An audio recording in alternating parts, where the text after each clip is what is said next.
I'm Joe Coakley, and this is my wife Rachel, and we are building a Greenville 1H.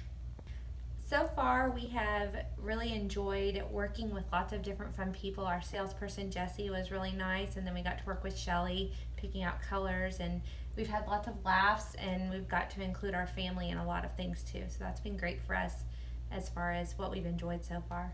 They're very knowledgeable. Building with Shaw Homes has been different for us. We have been pursued, we've been checked on, we've been just kept up to date on everything. The fact that we get to be invited to check on things and have someone that we can contact with has been really important to me. And just really the fact that we were wanted as customers. If I could give any advice, it would be to try the model home tour. Getting to see all of the different houses really helped me will help us narrow down exactly the model that was going to be perfect for our family. And I would say make sure you just keep in contact with your salesperson and let them know what you're thinking.